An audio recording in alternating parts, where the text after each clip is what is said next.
This is Travis Wayne Goodsell, and this is the introduction for the new video series that I will be working on. In April 1997, my first wife abandoned the marriage, took our kids away from me. She did not get permission from the law. She got permission from the church. She got permission from my family. She didn't get permission from me. The laws of the land does not consider that a crime. And I was extorted to pay the ransom money with no guarantee that I'd ever see my kids again, and I haven't. And on February 1st, 2019, the state of Utah got involved in taking away my second wife. And so the gloves are off. The church is going down. And this video series will present to you what a true LDS Mormon church president, prophet, seer, revelator, and the neglected translator would do. But as you know, none of them have. So the abuse is going to stop, Mormons. If you guys won't change your heart, change your ways, then you're going to be exposed. And no YouTube Mormon employee is going to stop it. No abusive comments from Mormons is going to stop it. No thumbs down is going to stop it. You guys have seen my videos. You know I can destroy the church because it's not of God. And you'll remember the Book of Mormon. Or actually, it's the Doctrine and Covenants. Sorry. Contend against no church, but the church of the devil. Church is going down. It's on.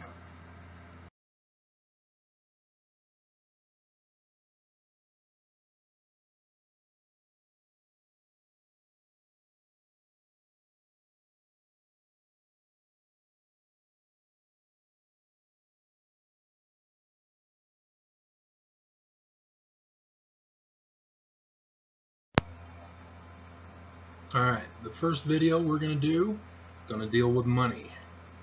Follow the money. Before we get into tithing, we're going to go to the question of should the church be a business, or should they stick with being a church? Well, the answer is obvious. Right, Mormons? Right? You know and believe and say the Book of Mormon's true, right? What does the Book of Mormon say about priests who make money? It's called Priestcraft, where a priest makes money as a priest. That's a no-no. So what is the church doing? Being a business, making money. They're committing priestcraft. So game should be over right here and now, but we're going to keep on going as we're going to pour salt in the wound. So did you know that the church hires people? Did you know that I used to work at the distribution center? I got paid minimum wage. It wasn't enough to take care of the ransom money for my kids. I was still forced to leave my shared apartment because the garnishments were too much for me to handle so I can live on my own. And so, yeah. Then if you're not familiar with the distribution center, they've got these crane operating systems where they store product. I was there when they brought in those college kids to examine the warehouse, and I was told that they were going to be putting in a crane operating storage system, and I warned them not to do it to the pick line. They can do it with full case lots, but I warned them, do not do it for the pick line. So guess what they did? They did it for the pick line. And as a result, that first year, and I think it was 1999 when they put it in, before 2000 I think. It could have been 1998. I started in 1996, so somewhere around there. That first year of it being installed, the church lost over $1 million. They lost over $1 million because they didn't want to listen to me. They thought they knew better. They get revelation from God. They know better than me. You know, they trusted those little college punks who came in and told them what they wanted to hear. And so did I mention that the church lost over $1 million that first year by not heeding my warning? And so, yes, when I was working at the distribution center, we had women working there. And yes, I heard other male employees saying women are not allowed to work. They need to stay at home. It especially got harsh when women were trying to get promoted within the business. But, you know, leave it to Mormon women to fight back. And I was considered, unbeknownst to me, for a promotion. I gave up on trying to promote myself and advance my career and blah, blah, blah. My kids were gone. I didn't care about anything. But the church distribution center wanted to put me in a higher up position and thus more pay. But I didn't know about it. But the women all banded together because they thought that their woman choice should be elevated in promotion to get the higher pay, because she had worked there longer than I had. I had a bachelor's degree and job experience that fills several pages, but I didn't work at the distribution center for very long. In fact, I got hired instantly when I went to apply at Human Resources downtown at the Temple Square area where the Human Resources was. And so, yeah, they knew that I would be a good worker, but they didn't want to listen to me when it dealt with millions of dollars of the church's funds. And so, yeah, the women that wanted to promote their candidate for promotion and raise tried accusing me of all sorts of things. And so even to the point where I was getting hauled in to be talked by Human Resources about it. And I had no clue what was going on. And then when I found out that it was all because they didn't want me to get promoted, when I didn't even care to put in the application for the promotion. They attacked me when there was no need to. But there wouldn't be any of this problem if the church just stayed out of business, stuck to church. And so now we can talk about tithing. Tithing, it's supposed to be for the poor. The church isn't supposed to be a money maker. the priests are supposed to be taken care of for their livelihood, but not paid a salary, so that they can earn retirement and blah blah blah.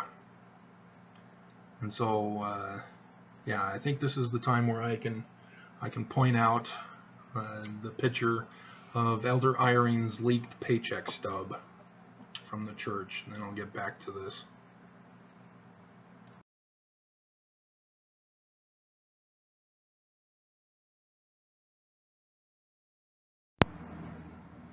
Okay, this leaked little pay stub here caused quite a disturbance in the church for a brief moment in time. My home teachers tried to tell me about it, because I'd never heard about it, but he was trying to give his excuses. Well, they got to make money somehow. No, they don't. They don't need to make money. That's called priestcraft. Priestcraft, Mormons. No prophet is to be making money. That's priestcraft.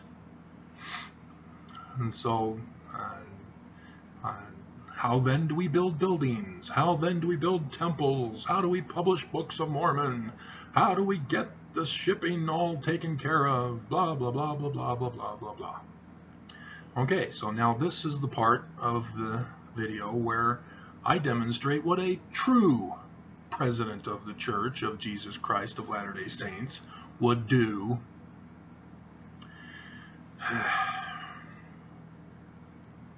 Remember on your tithing slips back in the good old days, and I'm sure they still have it, or you can do it, but I don't think they list it anymore. You could donate directly to the Temple Fund or the Book of Mormon Fund and other funds. That's right. A church is a charity organization. They require donations in order to run and operate. So therefore, it's in the best interest of the church to elevate the poor out of poverty so that they can give back to the church that elevated them out of poverty. Ooh, what a novel idea. Far different than the Republican Party platform of what to do with the poor, which we saw an example of here in Utah with Operation Rio Grande. The poor business owners didn't like the element and begging for money from their customers, scaring the customers away. Yeah, and then the reason for Operation Rio Grande kept changing until they actually implemented it. And then they said, oh, this is what we intended all along. We were going to throw them in jail, put them in mental homes. We had no intention of housing them. But I guess now that we've been caught and we've started this, I guess we got to build those houses. So let's ask Draper if they'll do it. Oh, no, Draper doesn't want to do it. Do you want me to show you the footage? I can show you the footage of Draper's response. Yeah, we'll do it. We'll show you Draper's response to the shelters being built in their area.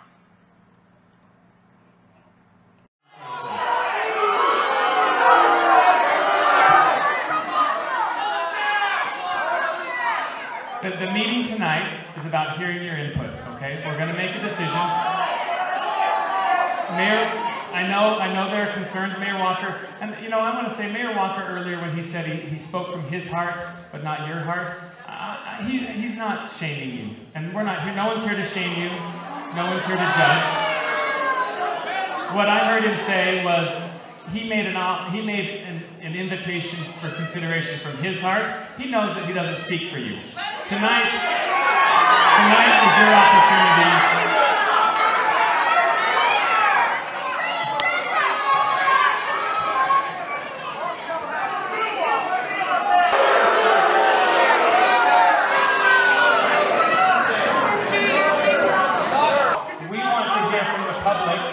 We want to hear from the public to hear what your concerns might be, and that's why we're here tonight.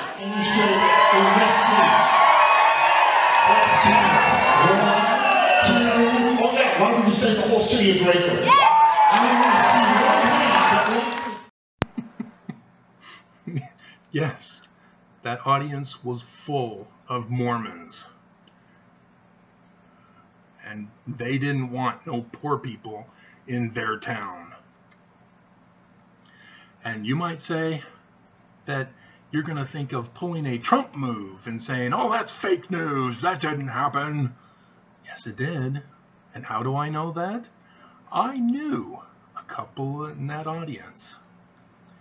The sister-in-law, well, she's now an ex-sister-in-law as of yesterday, well, as of, yeah, anyway, ex-sister-in-law and her husband. They were there.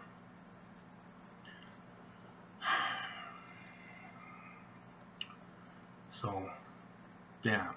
So how do we fix this, Mormons? What would a true prophet of God do to elevate the poor out of poverty and not be involved in priestcraft, even to claim to justify it to help the poor? Oh, well, we got to do priestcraft to help the poor. Did you pay attention to how much Elder Irene was getting? Oh, but he lives in the mountains of Draper right near the temple, which his property values went up because of the temple now there, which he himself put in the request for. Because, yeah, I can tell you about that one too, and I may, in a future video, of his encounter with my mother. Wow. Yes, my alt-right white supremacist mother, talking with President Irene down in Southern California at that time, and a banquet. But anyway, so how do we do this? Because tithing, that's supposed to go for the poor. How do we do this? What do we do? Well, we can't just give because they aren't working. Don't want to create a welfare state, do we? Yeah, Elder Oaks gave that as his excuse as to why the church doesn't give to the poor. And so as a result, the food orders at the bishop's storehouses, you know, the handicapped, both mentally and physically, and those who don't have work skills, they still demand labor in order to get from the bishop's storehouse. The church doesn't freely give. And so, yeah, you're familiar with the caravans? Part of that has to do with the church, because the church is blossoming down there until they get baptized and then realized, hey, the church isn't giving to us. Well, this isn't a church that I want to be a part of, and so they leave and don't go back to church. And so those who do come to America hear about the church and about how they think the church would give to them. And then they get to Utah, if they do get to Utah, and then find out, oh, the church isn't giving to us. They're making us work, but we don't have a green card to work legally. So what does the church do? What would a true prophet inspired by Jesus do? Well, in the New Testament, Jesus had a counter economy to the Roman Empire. You know, the whole render unto Caesar what is Caesar's, when they found the money in the fish after that to render unto Caesar. Well, Jesus had a all things in common economy. And in the church, Joseph Smith referred to it as the law of consecration. But a united order had been established primarily by Brigham Young, and they sort of tried it under Joseph Smith, but too many problems messed that up. So Brigham Young, in his kingdom, where he created a Deseret coin, which didn't make any sense, because why would you have a united order with money, coinage for a kingdom. What's going on there? Anyway, the law of consecration is where the members consecrate of their time, talents, energies, and everything with which the Lord has blessed them, and everything which they will be blessed to the church. You might recognize that from the temple covenant of the law of consecration.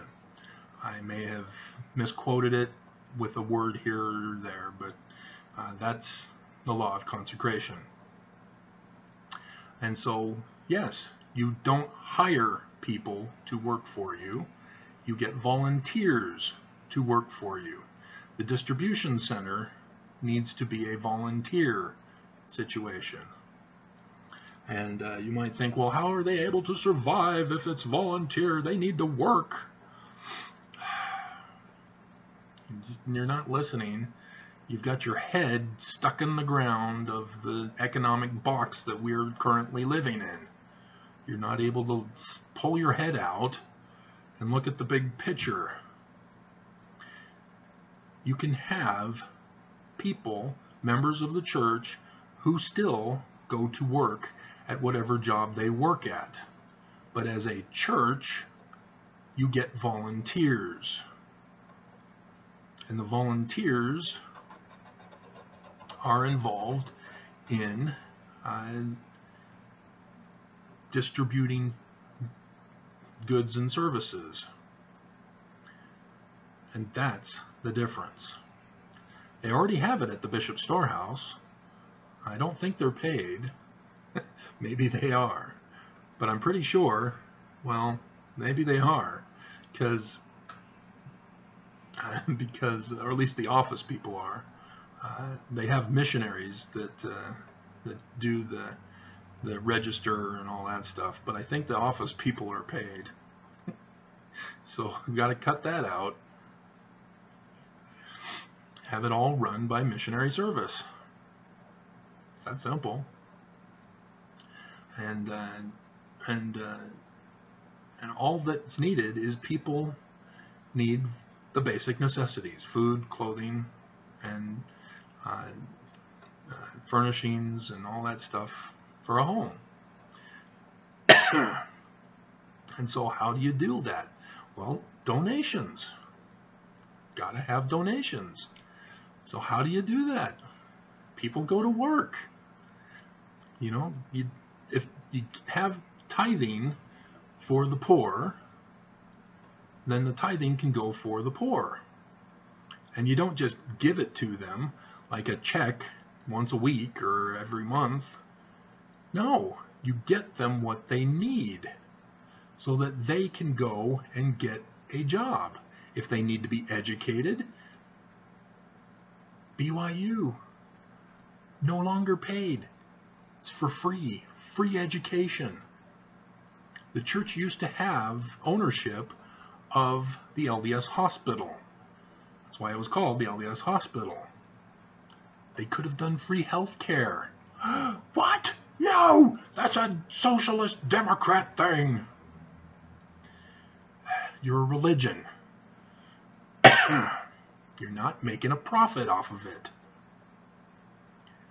And so it would be like a clinic. And the people that work there are dedicating their time, talents, and energies to be doctors and nurses.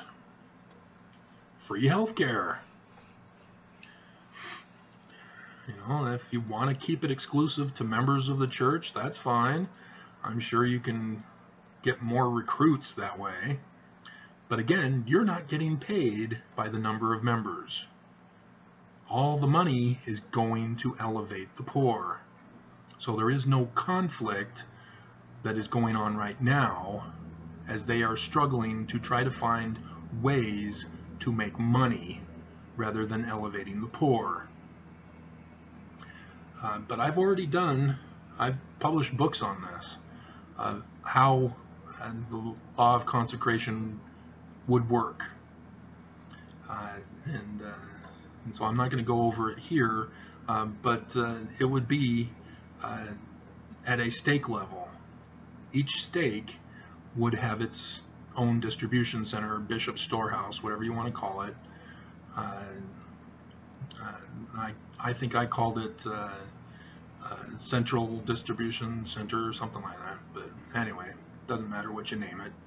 And then you'd branch out so that each city or each stake would have one, and then the city would have, and this is for Utah because that's where the highest concentration of Mormons are, but depending on the population of Mormons in an area, be adjusted accordingly. So yeah, one stake and then maybe 10 stakes to justify a level higher distribution center. And that would be for the excess from all of the individual stake centers. So, you know, they don't overload themselves with stuff that nobody is getting. They give the excess to the next level up. And then that level up would be responsible for supplying the lack of the stakes under their domain.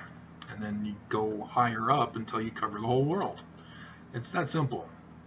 And so people here in West Valley, in my stake center, would be able to access goods from, you know, somewhere clear across the world, you know, from a stake center there. And that's how the economic system would function. And of course you'd have computerized systems to keep track of inventory and the needs that each of the centers have.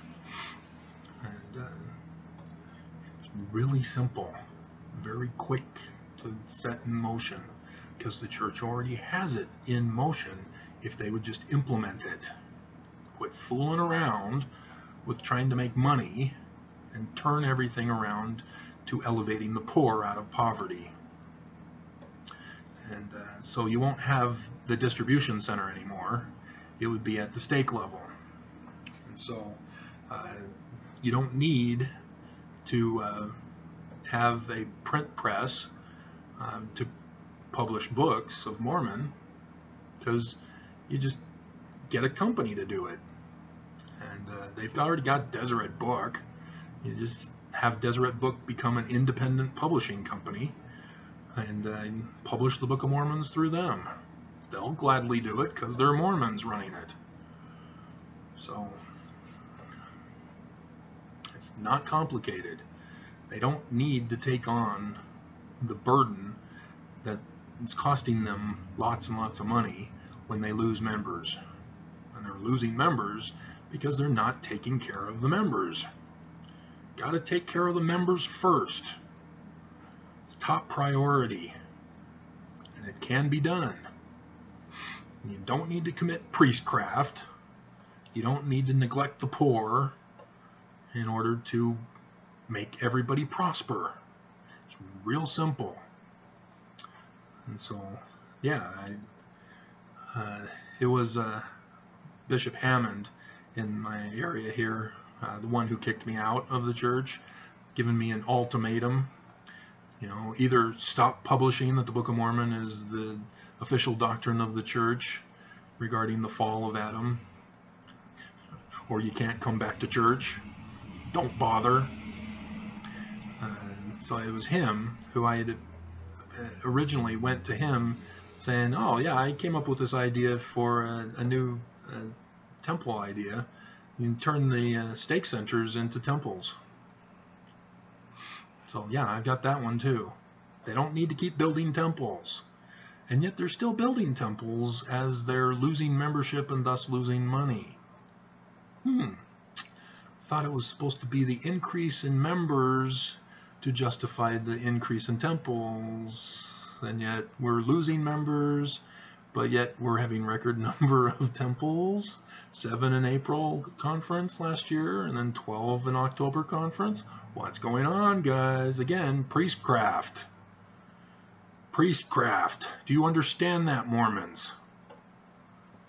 The Church of Jesus Christ of Latter-day Saints is committing priestcraft. It is not because they have to. They don't have to. They're a religion. They can implement the law of consecration, as I simply pointed out to you. And at the stake center levels, you would have your distribution centers. All the needs for the stake. And you can even go to ward levels if you needed to, so that the ward has its own distribution center. And then it just goes up from there. And everybody gets provided with what they need. And those who have elevated themselves out of poverty and now have talents that they can make money from a job in the community, they now contribute to the economy of the nation now, don't they? So there is no immigrant crisis then, is there? No, there isn't. So that's what a true prophet of God would do. Implement the law of consecration. You know, they could do the tithing one, fine, but that's only because the church couldn't handle the law of consecration. And so Joseph went back to tithing in the Doctrine and Covenants. But yeah, tithing is supposed to go for the poor. And if you have the law of consecration, it can be implemented in this society, under this economy. You know, you can go to Amazon and publish books for free. There are little sticklers for detail now. So I can't publish any of my star charts that I wanted to do. The print's too small. That's not the point. I wasn't... So, yeah. Very frustrating trying to work with them. And in ancient languages... So anyway, there are ways to elevate people out of poverty and get them going. And the church can do this. You know, people can be donating money so that the church can then buy computer systems that can be handed out at each level of distribution. And so that people can have access to computers, so that they can make resumes, they can access the internet, because you now need that for today in order to get a good paying job. You need transportation, your own transportation, not public transportation, in order to get a good paying job. These things can be provided if the church would simply instigate the law of consecration, rather than sticking with priestcraft and claiming they don't want to give to the poor because they don't want to create a welfare state. So, enough of that. So this is the first one. There's more to come, as I've alluded to in this one. But many, many, many, many, many more. Church is going down.